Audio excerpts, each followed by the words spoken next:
Bonjour à tous et merci d'être aussi nombreux. Je m'appelle Pierre Jaïs, donc je suis professeur de cardiologie à l'Université de Bordeaux. Je travaille au CHU d'Olévêque et j'en profite pour remercier ces deux structures qui me font travailler depuis une trentaine d'années maintenant, et notamment le CHU de Bordeaux et Yann Bubien qui nous a dit que c'était peut-être une bonne idée de nous rapprocher de Mola pour ce programme de partenariat. Avec Rick Walton qui travaille comme moi à l'IHU Lyrique, dont je vais vous parler un petit peu plus après. Rick est plus côté sciences fondamentales et moi côté patient et clinique. Nous sommes très heureux d'être là avec vous dans cette très belle salle. Et à titre personnel, j'ai une petite émotion parce que je pense qu'on a beaucoup de chance à Bordeaux d'avoir la librairie Mola, qui est un endroit tout à fait remarquable et dans lequel j'ai toujours apprécié déambuler, aimant beaucoup lire. Alors, je vais donc vous parler des troubles du rythme cardiaque et de leur traitement en essayant d'être compréhensible, ce qui est assez compliqué chaque fois qu'on développe une expertise. Finalement, c'est toujours un peu un challenge d'arriver à faire passer des messages simples. Et donc, si ce n'est pas le cas, on aura l'occasion, je pense, de clarifier les choses après, à la fin de l'intervention. Alors, le cœur, donc vous le savez, ça se situe au milieu du thorax. Et c'est ce qu'on voit sur cette radiographie du thorax. La masse sombre autour. Ici, ce sont les poumons. Et puis, le cœur est là, au milieu. C'est plus au milieu qu'à gauche, contrairement à ce qu'on croit souvent. Et un cœur, pour que ça fonctionne bien, il faut trois choses. Il faut un muscle cardiaque qui soit sain. Ça veut dire qu'il n'a pas fait d'infarctus, qu'il n'a pas eu de maladie et qu'il est donc capable de se contracter bien. Pour se contracter bien, il faut qu'il soit correctement nourri et alimenté en oxygène. Et ça, c'est le rôle des artères coronaires. Quand elles se bougent, ça donne un infarctus. Et enfin, il faut que les valves fonctionnent bien. Et les valves, ce sont ces structures assez fascinantes, qui sont un peu comme des voiles, qui sont capables, en fait, de permettre des flux unidirectionnels. C'est-à-dire que le sang a pour vocation d'aller dans un seul sens, typiquement, par exemple, du ventricule gauche vers l'aorte, et ensuite il est distribué partout dans l'organisme. Mais il ne faut pas qu'il revienne de l'aorte vers le ventricule gauche. Et donc il y a, pour la valve aortique, trois petites voiles qui sont des structures incroyablement complexes parce qu'elles laissent passer avec extrêmement peu de résistance le flux sanguin. Et ensuite, elles se referment avec un jeu de pression, c'est passif, et elles permettent d'éviter ce reflux.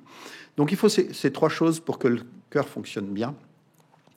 Et vous savez tous que donc le cœur se contracte et qu'il va comme ça jouer le rôle de pompe.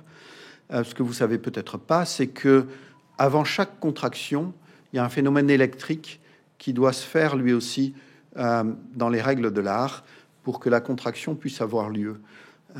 Et donc, il y a toute une pathologie qui s'attache à ces troubles électriques et qui nous occupe depuis un peu plus de 30 ans maintenant. C'est quelque chose qui est assez peu connu et pourtant c'est d'une importance considérable parce que ça donne un certain nombre de pathologies qui peuvent être fort embêtantes, dont certaines conduisent à la mort subite d'ailleurs. Et on va en parler un petit peu plus en détail. Mais il y a beaucoup d'autres pathologies qui sont liées à ces problèmes électriques. Ce sont par exemple les syncopes pour lesquelles on va devoir implanter un stimulateur ou alors un défibrillateur suivant les cas. Ce que vous n'avez peut-être pas réalisé non plus, c'est que le cœur, c'était un muscle pas comme les autres. C'est un nombre de contractions tout à fait considérable. Et en fait, c'est un muscle qui se repose jamais et qui n'a pas le droit de dire stop, je suis fatigué. Contrairement aux muscles périphériques, quand on fait un effort, nos muscles atteignent une limite qui va les forcer à s'arrêter. Pour le cœur, c'est pas possible ça. Et donc, il se repose entre deux contractions, mais à raison de 100 000 fois par jour, c'est beaucoup de travail. Et ce sont des mécanismes de production de l'énergie qui sont spécifiques au cœur, qui sont différents de nos muscles périphériques, qui permettent cette prouesse. Alors, Ce signal électrique, on va en parler un petit peu plus, parce que c'est quelque chose d'assez particulier. Il naît, vous voyez ici, cette structure verte dans l'oreillette droite. Vous voyez que le cœur est composé de 4 cavités, l'oreillette droite, le ventricule droit, l'oreillette gauche, le ventricule gauche. Le cœur droit récupère le sang veineux qui vient des jambes, des bras et de tous les organes, et l'envoie dans les poumons pour qu'il soit oxygéné. Et une fois oxygéné, il est récupéré par le cœur gauche. Donc ici, l'oreillette gauche, le ventricule gauche. Et là, le sang oxygéné va partir partout dans l'organisme pour nourrir et oxygéner toutes nos cellules. Et donc, le chef d'orchestre de notre rythme est situé ici, dans l'oreillette droite. Et ensuite, ce rythme va se propager à l'ensemble des 2 oreillettes assez rapidement. Ça prend quelques millisecondes, disons 60 millisecondes typiquement. Et ensuite, il va être freiné ici dans une structure entre oreillette et ventricule qui s'appelle le nœud auriculo-ventriculaire. Et cette structure, elle a pour but, en ralentissant la propagation, de permettre la bonne synchronisation, parce qu'il y a toujours un décalage entre l'activité électrique et la contraction. Et donc, il faut que les oreillettes se contractent au moment où les ventricules se relâchent pour que le sang puisse passer correctement des oreillettes aux ventricules. Et donc ensuite, une fois que le ralentissement est terminé, il faut au contraire activer très vite les ventricules pour avoir une contraction qui soit homogène. Si ça allait lentement, il y a certaines zones qui commenceraient à se contracter pendant d'autres sont encore relâchées, et donc on n'aurait pas d'efficacité de la pompe cardiaque. Donc là, il faut que ça aille très vite. Et il y a un réseau spécialisé ici, une espèce d'autoroute de l'information qui va dire aux cellules et même déclencher en fait le processus qui fait que les cellules cardiaques vont ensuite se contracter à peu près toutes en même temps. Ce réseau spécialisé s'appelle le réseau de Purkinje, peu importe pour les termes bien sûr exacts. Et une fois que c'est fait, les ventricules sont activés. Ça correspond tout ça à l'électrocardiogramme. Vous en avez tous sûrement passé un déjà. Chaque fois qu'on doit avoir une chirurgie significative, on a ça. Et donc, l'onde P ici, c'est l'activation des oreillettes. Et puis, cette grande flèche ici, c'est l'activation des ventricules. Et ensuite, tout ça se repose. Et c'est cette activité ici. Et peu importe, on ne va pas rentrer dans plus de détails que ça. Mais ça donne des choses assez fascinantes.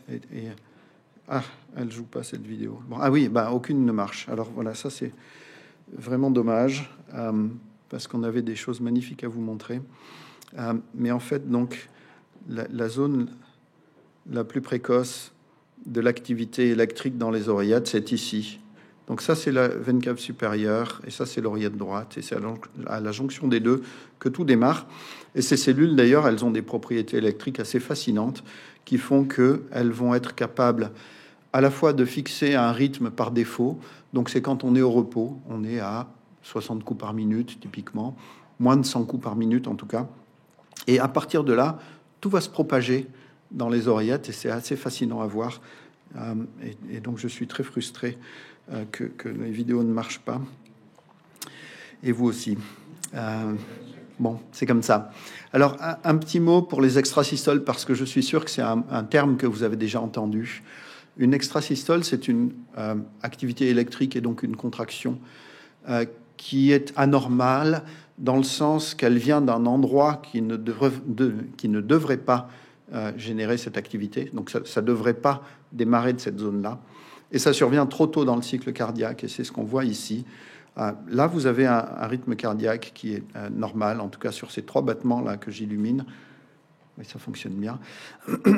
Et ici, c'est pas le cas. Là, au milieu, là, on a un battement normal, et ça, c'est pas un battement normal. Il survient trop tôt dans le cycle cardiaque, et ça donne ce que vous avez peut-être déjà ressenti, parce que à peu près la moitié de la population en a ressenti au moins une fois dans sa vie.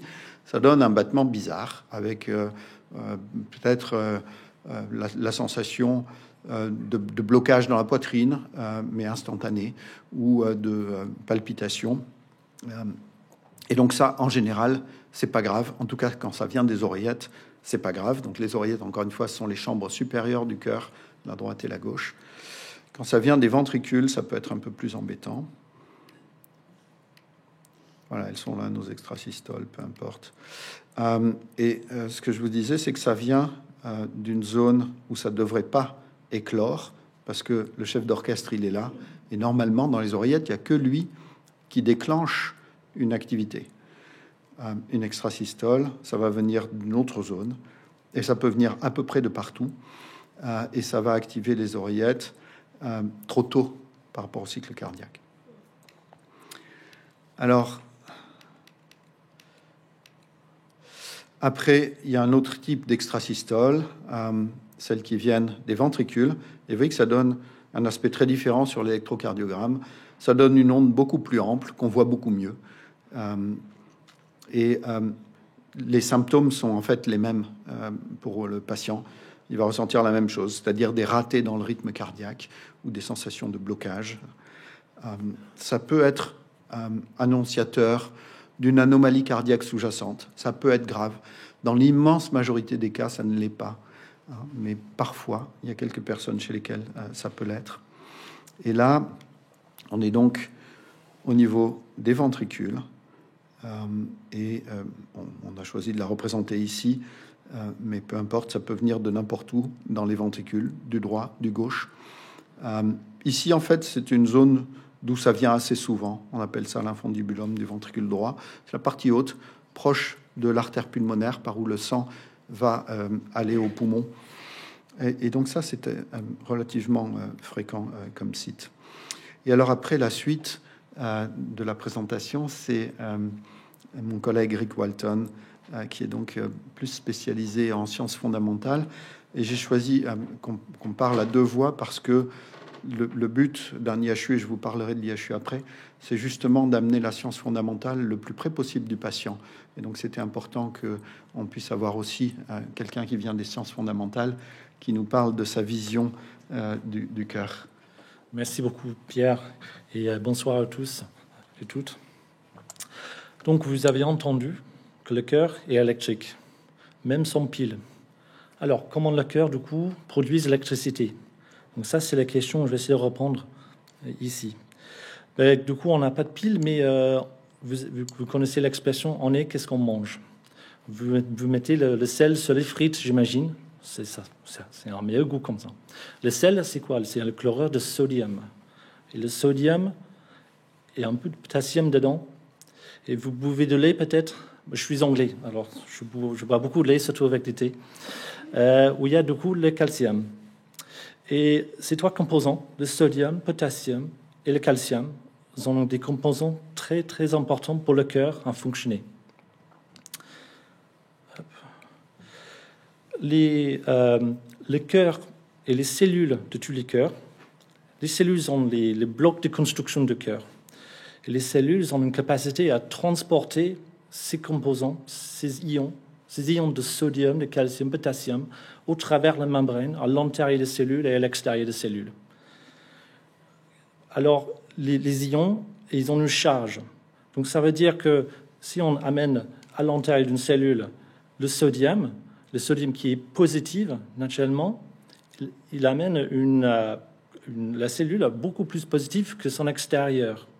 Et ça donne une excitabilité aux cellules. Les cellules rentrent dans un état excité.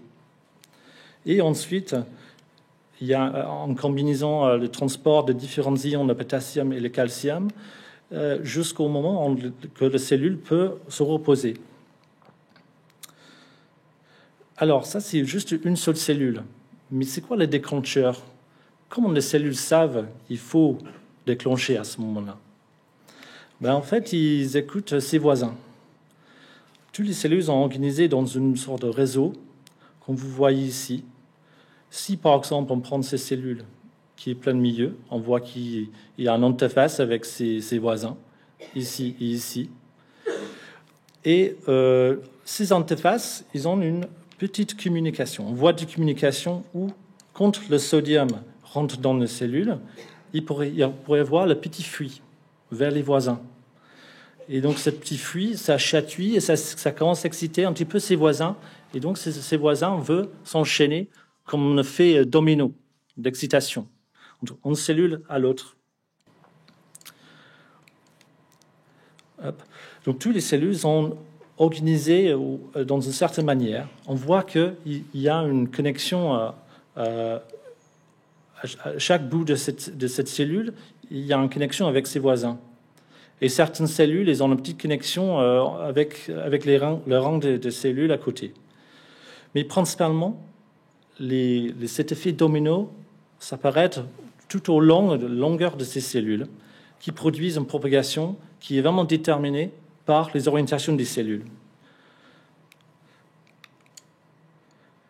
Par contre, ces petits branchements vers le côté permettent également une petite propagation vers les ronds de cellules à côté, mais un peu plus lentement. Du coup, on a appris que les cellules, l'organisation des cellules ou l'architecture de ces cellules vont beaucoup déterminer comment l'électricité se propage au sein du cœur. Du coup, il faut les approches imagées de pouvoir visualiser cette architecture, de comment on peut observer l'organisation de toutes ces cellules au sein de tout l'organe. Aujourd'hui, en vivo chez les patients, on est capable de voir le cœur à peu près à ces niveaux. C'est un exemplaire en IRM où on voit plus ou moins des structures, les composants du cœur. On voit les ventricules à gauche et à droite et les oreillettes en haut. Mais en termes de l'organisation des cellules à l'intérieur, on aura beaucoup de mal à voir et à comprendre comment l'activité électrique est propagée à l'intérieur. Par contre, aujourd'hui, au niveau de laboratoire, on est capable de voir les choses beaucoup plus fines.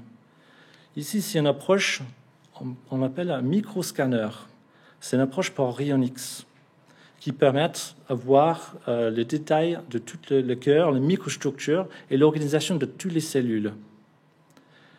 J'ai dit que c'est une approche en rayon X. Donc, si vous allez à l'hôpital parce que vous avez cassé la jambe, vous aurez un rayon X, une image en rayon X. Il vous donne une seule image de votre jambe. Imaginez que vous demandez d'avoir une image de toutes les orientations, autour de 360 degrés, tout autour de la jambe. Si on prend 1000 images ou tout autour, on pourrait, avec ces images, reconstruire votre jambe et les fissures de votre os en 3 dimensions. Et c'est ce qu'on fait ici. Une fois qu'on a reconstruit l'image, on peut obtenir ce genre d'images où on peut voir vraiment l'organisation, les détails de toutes les cellules et les fibres de muscles tout autour ou travers tout le cœur. Ça nous permet après de vraiment deviner, estimer le voie de propagation électrique après, pour faire la liaison entre la structure du cœur et les potentiels troubles de rythme.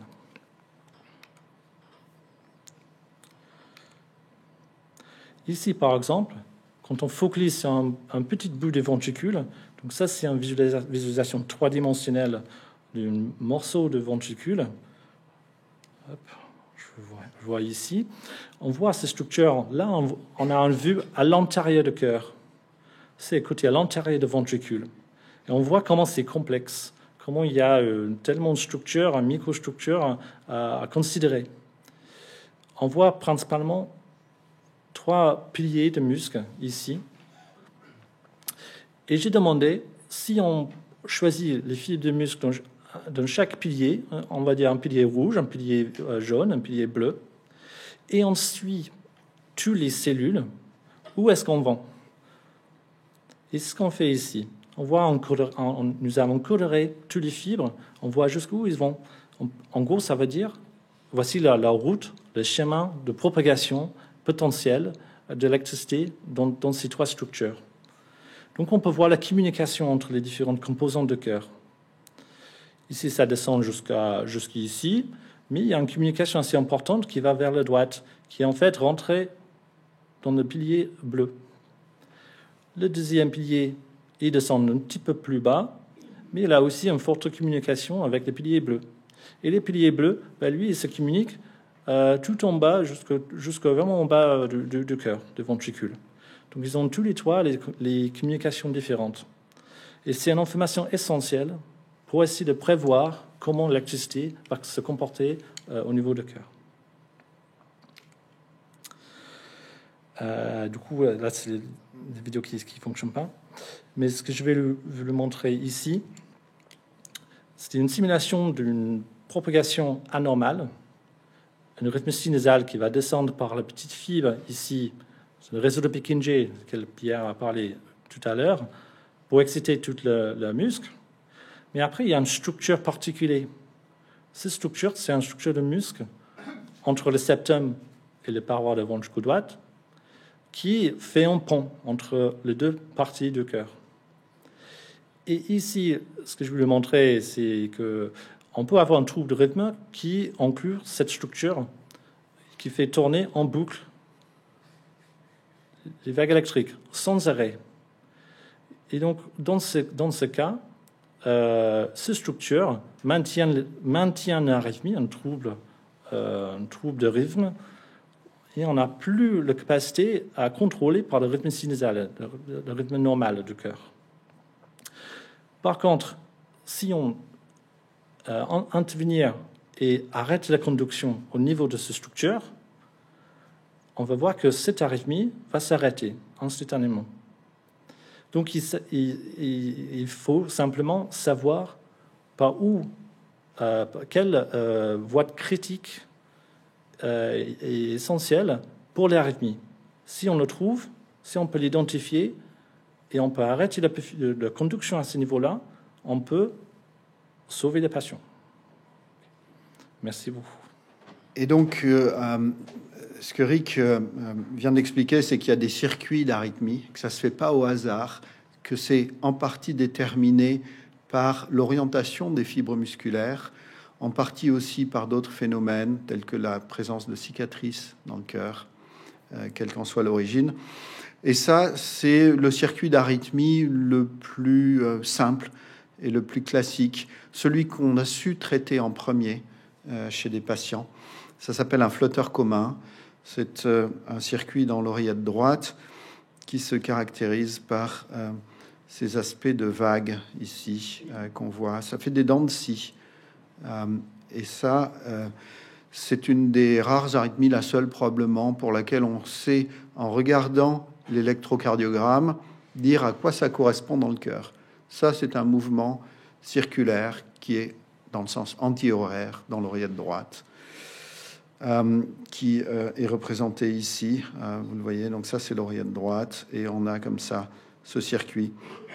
Donc c'est un modèle assez remarquable pour nous sur le plan intellectuel pour comprendre comment fonctionnent les arythmies. Et on appelle ce mécanisme un circuit de réentrée parce que l'activation va suivre toujours le même circuit. Donc ça revient sur ses pas, d'où ce terme de réentrée. C'est aussi quelque chose d'intéressant sur le plan intellectuel parce que pour arrêter un circuit de réentrée, il faut pouvoir créer un obstacle à la propagation électrique qui passe au travers d'une zone critique, comme le disait Eric. Et cette zone critique, elle est parfois déterminée anatomiquement, et là c'est le cas. C'est-à-dire qu'on va faire un barrage entre et ça non plus, ça marche pas, mon Dieu. On va faire un barrage entre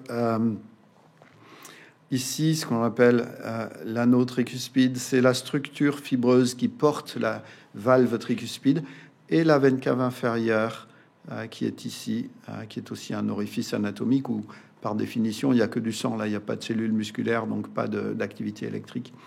Et donc, on prend un cathéter, on envoie l'extrémité ici, avec son électrode métallique, pardon. Et donc, on va venir brûler le tissu en faisant des petites lésions qui font à peu près 5 mm, qu'on espère jointives depuis l'anneau tricuspide jusqu'à la veine cave inférieure pour empêcher cette propagation de l'influx électrique et donc empêcher le circuit qui est nécessaire à l'arythmie. Et ça, c'est intéressant parce que non seulement ça va arrêter l'arythmie, mais en plus, ça va l'empêcher de revenir. Elle ne peut plus revenir parce qu'on a créé un barrage à la propagation électrique. Si tant est que le barrage soit permanent dans le temps, c'est l'ablation du flotteur, absolument. Ça marche souvent. Ça marche mieux que les traitements antiarythmiques, qui sont relativement décevants, très compliqués à mettre au point, tellement que l'industrie pharmaceutique a à peu près plus de molécules en cours de développement.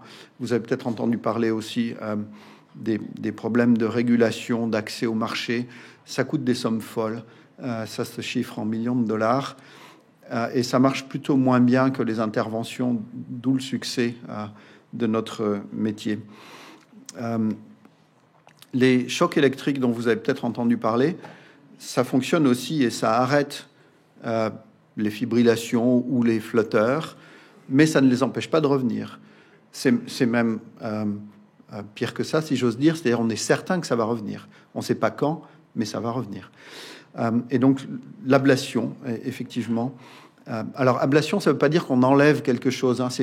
C'est une traduction un peu trop directe de l'anglais. La seule chose qu'on enlève, c'est l'arythmie, c'est le problème. C'est pas une partie du cœur. Hein.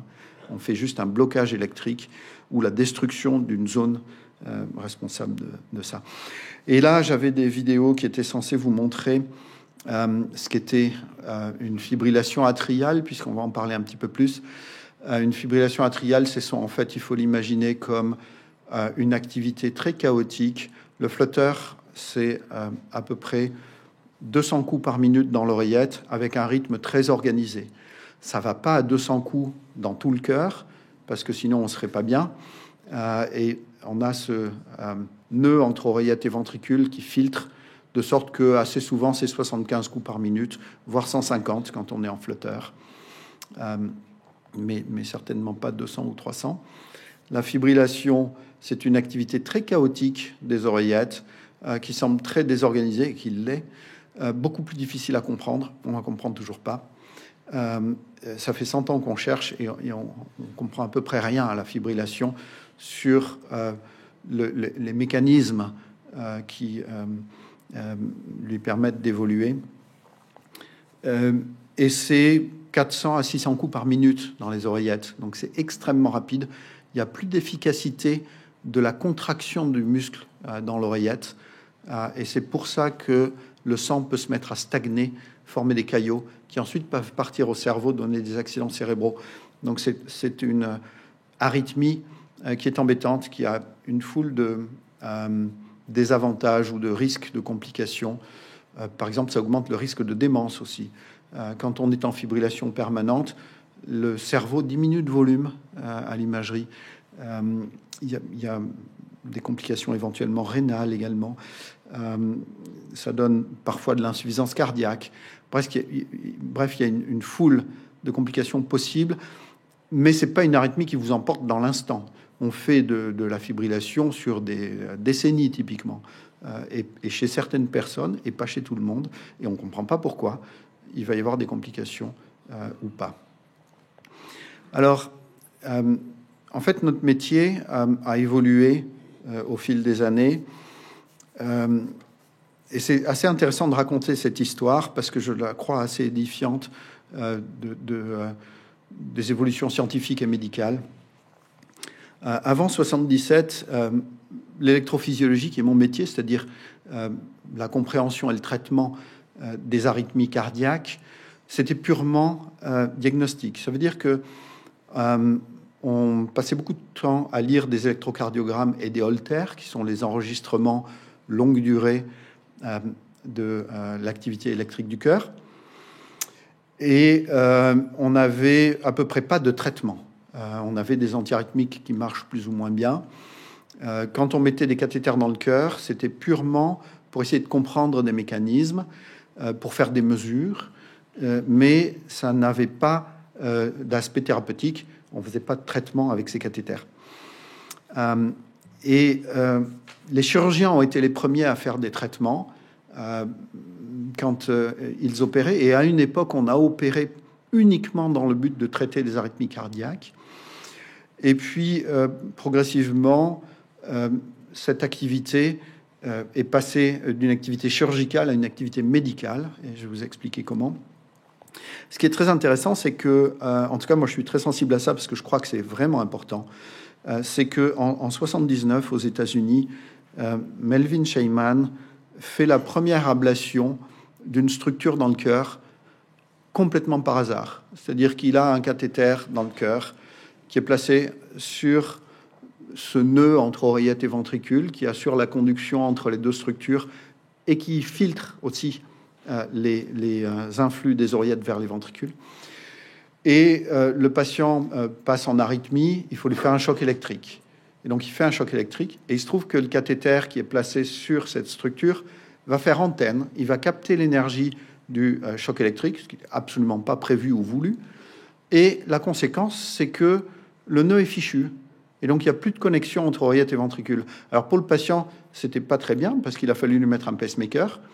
Parce que à ce moment-là, quand les oreillettes sont plus connectées au ventricule, le rythme des ventricules est beaucoup trop lent. Et donc, il faut passer de 20 coups par minute à 60. Et pour ça, on le fait avec un pacemaker. Mais ce qui était intéressant, c'est qu'ils ont compris que ça avait potentiellement un intérêt thérapeutique. Et que si on était capable de faire ça à loisir, de manière voulue, on pouvait détruire les zones du cœur qui étaient responsables d'arythmie. Et ça, c'était le premier concept et rêve de faire de l'électrophysiologie une science non plus purement diagnostique, mais thérapeutique. Et Melvin Sheinman a essayé de reproduire ça. Il n'y est pas parvenu, parce qu'il y a quelques astuces techniques.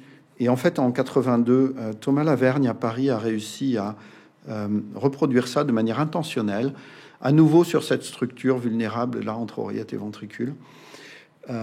Et ça a été le début de notre ère thérapeutique qui a connu une expansion absolument considérable et donc qui a connu aussi des évolutions au fur et à mesure des améliorations des cathéters, des outils sur lesquels on branche les cathéters et qui nous permettent de reconstruire en 3 dimensions l'intérieur du cœur, de voir la propagation de l'activité électrique et d'utiliser soit la cryothérapie, soit des courants de radiofréquence. Les deux viennent brûler en fait les zones qui sont responsables des arythmies et dont on veut débarrasser le patient. Donc tout ça s'est développé dans les années 80. Et puis, à peu près en 93, on fait ce qu'on appelle une ablation de fibrillation atriale. Et ça a été la première mondiale, a été faite à Bordeaux. Et c'est ce qui ça a été le début. Le service de Jean-François Varin et de Michel Aissaguer était déjà connu pour d'autres premières sur des arythmies un peu plus simples. Mais ce qui a vraiment braqué les projecteurs un peu au niveau mondial sur Bordeaux, ça a été le début de l'ablation de la fibrillation atriale, qui est une arythmie casse-pied, comme je vous l'ai dit, qui expose à de nombreuses complications et surtout qui est très répandue dans l'espèce humaine, puisqu'on est à peu près à 1 ou 2% de la population générale qui en souffre. Donc ça fait des millions de gens de par le monde. Alors ça, c'est la première publication qu'on fait en 94. Et là, on a une chance folle parce que cette approche qui consiste à créer ces 3 lésions sous forme de lignes dans l'oreillette droite, elle est nulle. Mais la chance qu'on a, c'est qu'elle a marché chez le premier patient. Et ça, c'est vraiment le coup de pouce du destin parce que ça vous donne la force de continuer, la capacité à essayer d'aller plus loin, à comprendre plus et à développer ça. C'était un coup de chance et ça s'est pas du tout reproduit. On a essayé bien sûr de le refaire chez d'autres patients et ça marchait pas du tout. Et après, il faut attendre 95 pour un autre coup de pouce du destin dans notre équipe de rythmologie, donc Michel Aissaguer, Mélèze Ossini et moi-même. Et ce second coup de pouce du destin, c'est... alors, c'est pas que de la chance, parce que ça faisait quand même 2 ans qu'on cherchait. Et on cherchait quoi ? On cherchait quelque chose qui n'avait pas été investigué avant. Parce que on s'est dit, et c'était le mérite de Michel Aissaguer, on s'est dit que ça servait à rien de chercher là où les autres avaient cherché. Et donc, au lieu de chercher à comprendre pourquoi les fibrillations continuaient, on a cherché à comprendre pourquoi elles démarraient. Et c'est pas évident parce que ça démarre pas à loisir. On ne sait pas les faire démarrer de manière volontaire quand on explore un patient avec des cathéters.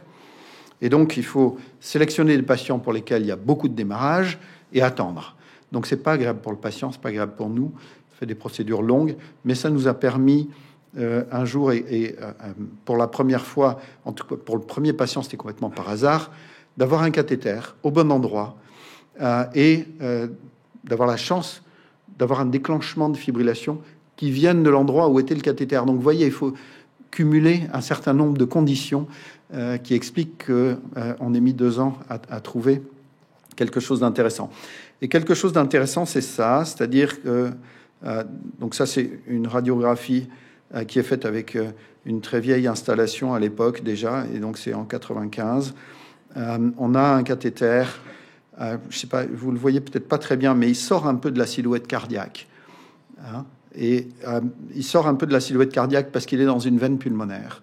Et là, on a quelque chose qui pour nous est extraordinaire. Alors ça va pas vous paraître très extraordinaire, mais cette activité-là, elle précède de beaucoup l'activité de l'oreillette sur l'électrocardiogramme. Elle a des caractéristiques électriques qui sont tout à fait remarquables pour nous. Et on comprend là que on vient de saisir l'endroit d'où venait le déclenchement de la fibrillation. Et ça a complètement révolutionné notre métier parce que il s'est avéré que, en fait, et donc ce papier de 97, c'est le premier où il y a la moitié des patients chez lesquels la fibrillation démarre d'une veine pulmonaire. Ça devient un peu technique, mais les veines pulmonaires sont donc ces conduits qui ramènent le sang oxygéné des poumons vers l'oreillette gauche.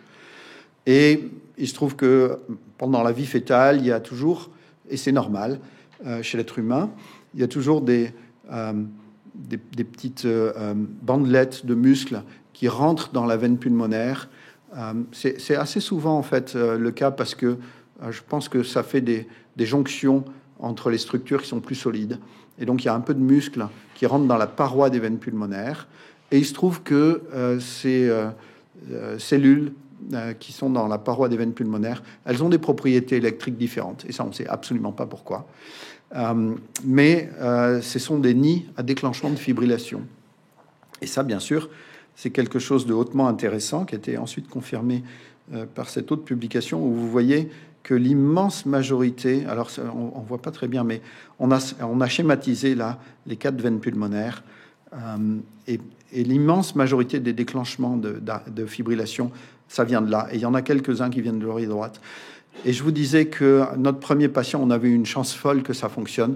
On est probablement passé par hasard sur la zone qui déclenchait ces fibrillations. Et c'est comme ça que ça a fonctionné.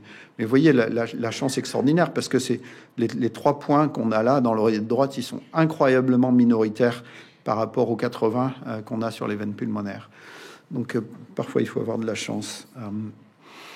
Et alors, ça nous a permis ensuite de créer une stratégie d'intervention.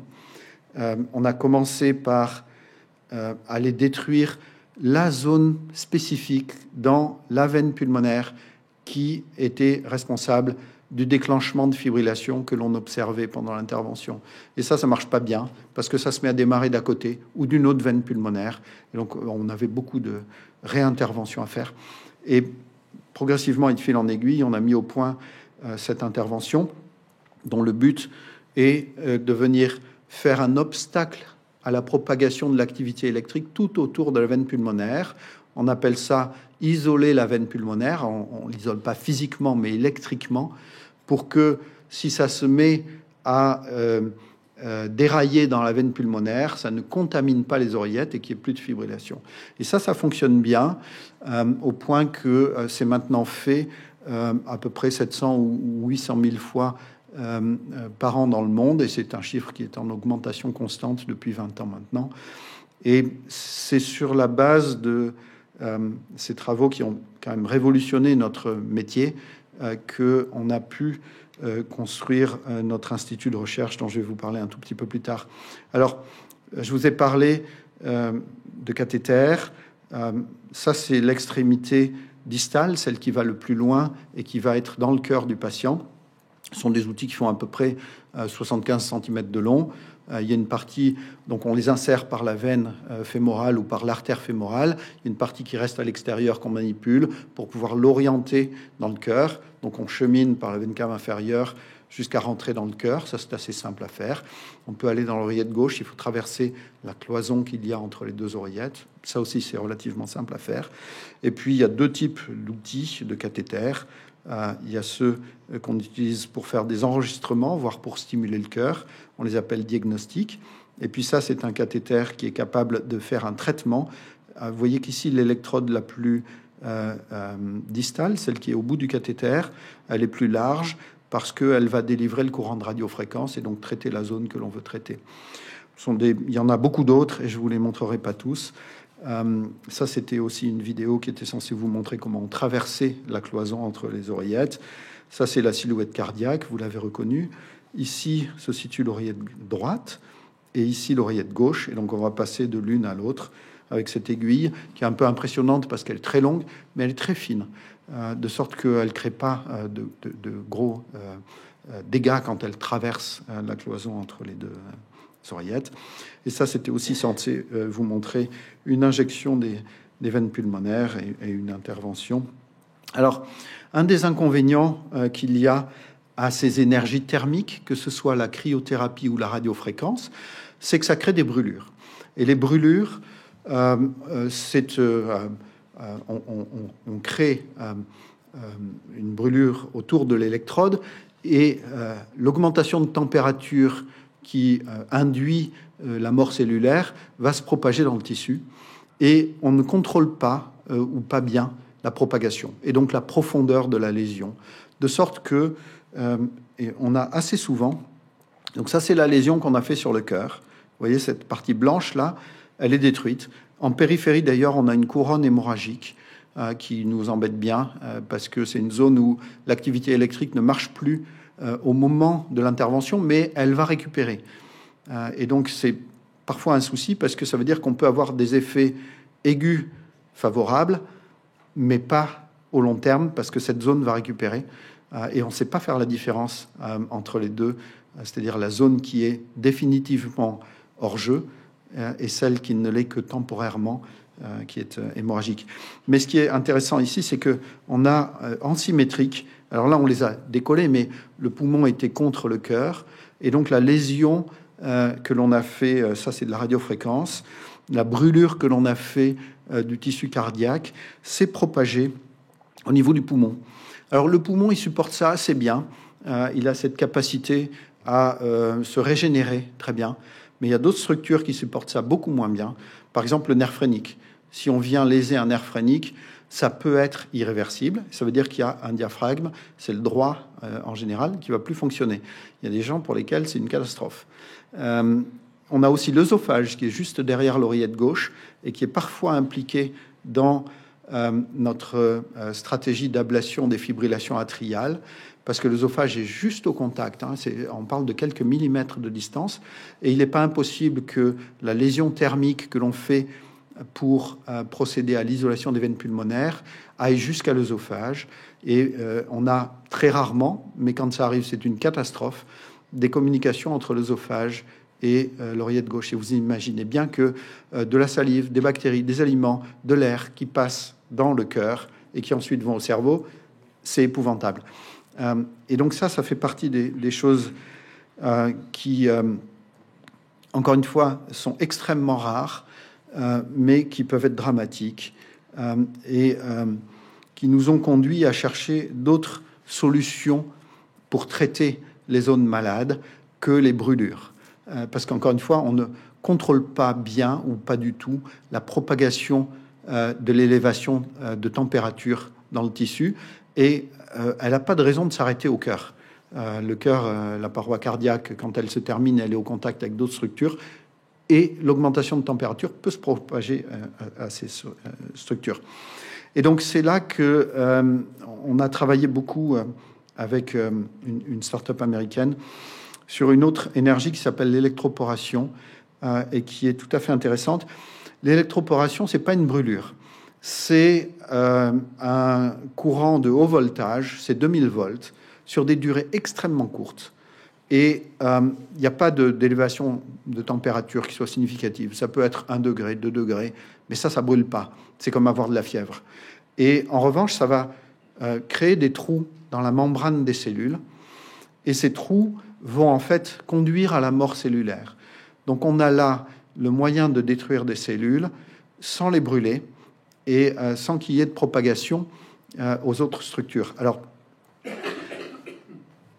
on pourrait imaginer que ces autres structures aient la même sensibilité que le muscle cardiaque qu'on veut détruire et qu'en fait, il n'y a pas d'avantage. Il se trouve, et on a beaucoup de chance, que ce n'est pas le cas et que... Donc la vidéo ne marche pas, bien sûr, mais on a la chance que les cellules musculaires cardiaques soient extrêmement sensibles à cette énergie.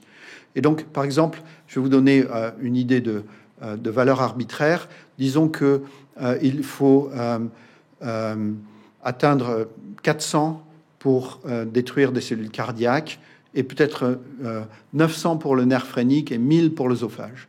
Et donc, on sait que si on a bien réglé notre énergie, on va se mettre à 400 ou à 500 et on ne va tuer que des cellules musculaires cardiaques. Le nerf phrénique ne sera pas impacté, l'œsophage ne sera pas impacté, même s'ils sont dans cette zone violette qui est le champ électrique à l'intérieur duquel toutes les cellules musculaires cardiaques vont mourir. Et ça, c'est un avantage extraordinaire. On appelle ça la spécificité tissulaire. Donc, on a pour la première fois une énergie qui va faire la différence, en quelque sorte, entre les cellules qu'il faut détruire et celles qu'il faut préserver. C'est un avantage, à mes yeux, absolument remarquable. Et donc, c'est quelque chose qui est visible ici, avec des images qui sont assez effrayantes. J'en suis désolé, mais je pensais que c'était quand même intéressant de vous les montrer. Ça, c'est un œsophage et une veine cave inférieure qui ont été soumis à une lésion d'électroporation qui est de nature à détruire les cellules cardiaques. Vous voyez qu'il n'y a absolument aucune lésion. Ça, c'est la même chose avec la radiofréquence. Et on a ces choses assez effrayantes. Donc, bien sûr, on est très heureux de ne plus avoir ce risque de fistule, de communication entre les deux structures, ce risque de lésion de l'œsophage ou du nerf phrénique, d'ailleurs. Et c'est quelque chose, et c'est très satisfaisant pour nous à l'Institut de recherche, c'est que on a commencé à travailler avec cette start-up très en amont. Ça fait 8 ans qu'on travaille avec eux, ou 9 ans. Et on a pu les accompagner sur tout le cycle de développement jusqu'à traiter des patients. Et c'est ce que vous voyez ici. Et donc, vous voyez que quand on fait... Donc, cette structure ici, c'est l'oreillette gauche vue à l'IRM. Et ici, en long, c'est l'œsophage. Vous voyez à quel point ils sont proches. L'IRM a cette capacité d'identifier les zones qui ont été lésées par le processus de destruction de l'ablation. C'est ce qu'on voit sur la paroi de l'oreillette qui apparaît plus blanche. On la voit bien en partie supérieure de l'oreillette. Je ne sais pas si vous la voyez. Et ce qui est intéressant ici, c'est qu'on la voit aussi très bien. Ah, ça y est, elle est revenue. On la voit très bien ici sur la face antérieure de l'œsophage. Ça veut dire que l'œsophage a été lésé. Et ça, c'est une ablation par cryothérapie. À peu près la moitié des gens pour lesquels on fait une ablation par cryothérapie ont cet aspect à l'IRM. Ça ne veut pas dire qu'ils vont avoir de complications, mais ça veut dire que la lésion est allée jusqu'à l'œsophage. Pareil pour la radiofréquence. On voit très bien là, le blanc de la radiofréquence dans l'œsophage.